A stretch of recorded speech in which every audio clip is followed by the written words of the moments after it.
अस्सलामु अलैकुम to everyone. आप सबका वेलकम है आपके अपने channel chalk and duster academy पर। हम उम्मीद करते हैं आप सब अच्छे से होंगे।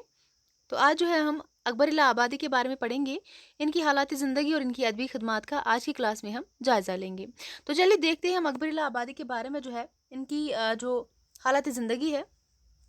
अगर हम इनके नाम की बात करेंगे, जो इनका नाम था अकबर हुसैन जो है अकबर इलाहाबादी का नाम था। और तखल्लुस की बात करेंगे तो अकबर जो है इनका क्या था, तखल्लुस था। अकबर इलाहाबादी जो है 1846 ईस्वी में 1846 ईस्वी में इलाहाबाद में पैदा हुए हैं। 1846 में जो है अकबर इलाहाबादी पैदा हुए हैं इलाहाबाद में। और बात करेंगे इनका जो इंतकाल हुआ है 1921 ईस्वी में, इनका इंतकाल इलाहाबाद में ही हुआ था। और अगर हम देखेंगे अकबर इलाहाबादी के बारे में, जो इनके वालिद थे जिनका क्या नाम था, तफजुल हुसैन इनके वालिद का नाम था। जो अकबर इलाहाबादी है इनके वालिद का क्या नाम था, तफजुल हुसैन। बहुत ही अहम है, इनके वालिद के नाम जो है आप याद रखेंगे। तफजुल हुसैन इनके वालिद का नाम था। तो अकबर इलाहाबादी ने इब्तदाई तालीम सरकारी मदारिस में पाई और महकमा तामीरात में मुलाजिम हो गए। तो अकबर इलाहाबादी की बात करेंगे, इन्होंने जो है इब्तदाई तालीम सरकारी मदारिस में हासिल की थी और मालूमा तामीरात में मुलाजिम हो गए।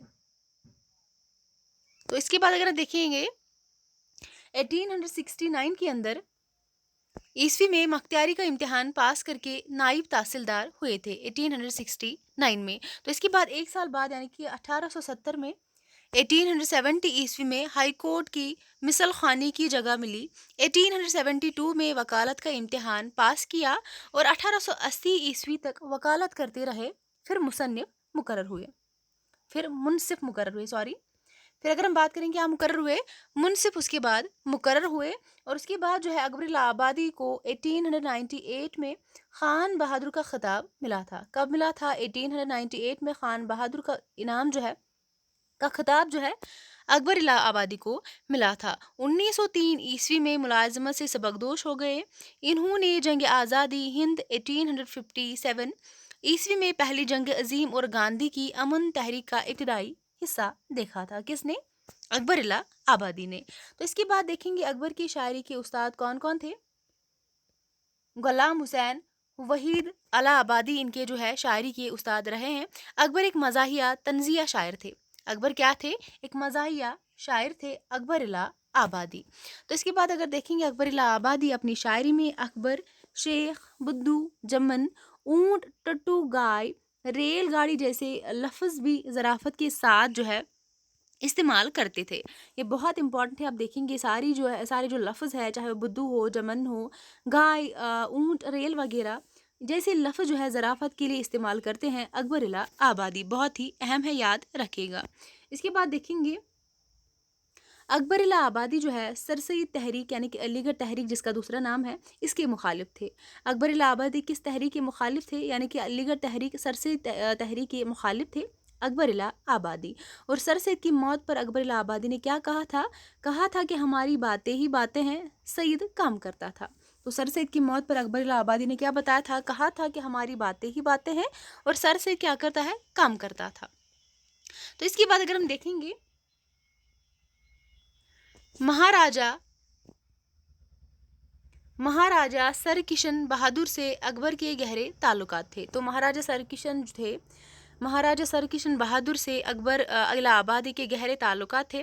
और ख्वाजा हसन निज़ामी से भी अकबर के गहरे ताल्लुकात थे। इन दोनों के साथ यानी कि महाराजा सर किशन बहादुर और हसन निज़ामी, इन दोनों से जो है अकबर इलाहाबादी के क्या थे? गहरे ताल्लुकात थे। तो इसके बाद इनके अकबर की जो मशहूर नज़में हैं, इन पर एक नज़र डालेंगे। अकबर की जो मशहूर नज़में हैं जिनमें तालीम निस्वां है, नज़म कौमी है, बरकी कलीसा है, जलवा दरबार दहली है, फ़र्ज़ी लतीफ़ा है, गांधी नामा है, मदरसा अलीगढ़ है, मुस्तकबिल है, वफ़ात सर सैयद मरहूम पर। ये सारी की सारी नज़में जो है बहुत ही मशहूर है, बहुत ही अहम है। एग्ज़ाम के लिए आप याद रखेंगे, एग्ज़ाम के हवाले से बहुत ही इंपॉर्टेंट है। तो इसके बाद अगर हम देखेंगे अकबर के खतूत के मजमूए, जो अकबर के खतूत के मजमूए हैं, इन पर एक नज़र डालेंगे। मकतूबात अकबर, ये मकतूबात अकबर जो है अकबर के खतूत का पहला मजमुआ है। मकतूबात अकबर जो है अकबर के खतूत का क्या है? पहला मजमुआ है। और उसके बाद देखेंगे, और उसके बाद जो है खतूत मशाहिर, इसमें शुबली, نعمانی، اکبر الہ آبادی اور محمد علی جوہر کے خطوط ہے. کس میں؟ خطوط مشاہر میں ان لوگوں کے یعنی کہ شربی نعمانی کے، اکبر الہ آبادی کے، محمد علی جوہر کے خطوط ہے. تو اس کے بعد اگر ہم بات کریں گے،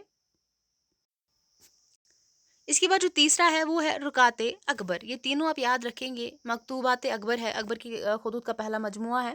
اس کے بعد خطوط مشاہر ہے، اس میں شبلی اکبر، محمد علی جوہر کے خطوط شامل ہے. اس کے بعد رکات اکبر، اور اس کے بعد ہم دیکھیں گے اکبر کے متعلق جو کچھ مختلف آراء و خیالات ہیں ان پر ایک نظر ڈالیں گے. تو سب سے پہلے اگر ہم دیکھیں گے، اکبر روایتی ہوتے ہوئے بھی باغی اور باغی ہوتے ہوئے اصلاحی ہے. یہ کس کا قول ہے؟ تو رشید احمد صدیقی کا قول ہے اکبر الہ آبادی کے متعلق. اکبر روایتی ہوتے ہوئے بھی باغی اور باغی ہوتے ہوئے بھی کیا ہے؟ اصلاحی ہے. اس کے بعد جو دوسرا اقوال ہے، اکبر کی نظر قوم کی میراث پر بھی تھی اور قوم کی تقدیر پر بھی تھی. دونوں کیا ہے؟ بہت ہی اہم ہے، آپ یاد رکھیں گے. یہ بھی کس کا ہے؟ رشید احمد صدیقی کا قول ہے. اکبر کی نظر قوم کی میراث پر بھی تھی اور قوم کی تقدیر پر بھی تھی. کس نے کہا تھا؟ رشید احمد صدیقی نے کہا تھا. اس کے بعد بات کریں گے آگے، حالی ماضی کے اکبر حال کے اور اقبال مستقبل کے شاعر قرار دیے جا سکتے ہیں. حالی ماضی کے یعنی کہ پاسٹ کے، اکبر حال کے یعنی کہ پریزنٹ کے، اور اقبال مستقبل یعنی کہ فیوچر کے شاعر قرار دیے جا سکتے ہیں. یہ بھی کس کا قول ہے؟ رشید احمد صدیقی کا یہ بھی قول ہے. اس کے بعد جو نیکسٹ ہے، یاسگانہ چنگیزی نے اکبر کی شاعری کو غالب سے برتر قرار دیا ہے. کس نے؟ یاسگانہ چنگیزی نے اکبر کی شاعری کو غالب سے بھی برتر قرار دیا ہے، یعنی کس کی شاعری کو. تو اس کے بعد جو نیکسٹ ہے، اقبال نے اکبر کو اپنا استاد مانوی کہا ہے. اقبال نے اکبر کو کیا مانا ہے؟ اقبال نے اکبر کو اپنا استاد مانوی مانا ہے. اس کا جو لاسٹ میں جو لاسٹ کا قول ہے یہ ہم دیکھیں گے، اکبر کی نظم جلوہ دربار دہلی. یہ اکبر کی نظم ہے جلوہ دربار دہلی. اس کو حامد کشمیری نے ایک انفرادی رنگ کی نظم کہا ہے. یاد رکھیں گے آپ، اکبر کی جو نظم ہے جلوہ دربار دہلی، اس کو جو حامد کشمیری نے کیا نظم کہا ہے؟ اس کو حامد کشمیری نے ایک انفرادی رنگ کی نظم کہا ہے. تو آپ یاد رکھیں گے اکبر الہ آبادی کے حوالے سے جو ان کی حالات زندگی اور ان کی ادبی خدمات تھے. اور انشاءاللہ نیکسٹ کلاس میں ہم ان کے حوالے سے جو اہم سوالات ہیں جو ایگزام میں پوچھے جاتے ہیں اور پوچھے جائیں گے وہ ہم یہاں پر لے کے آئیں گے.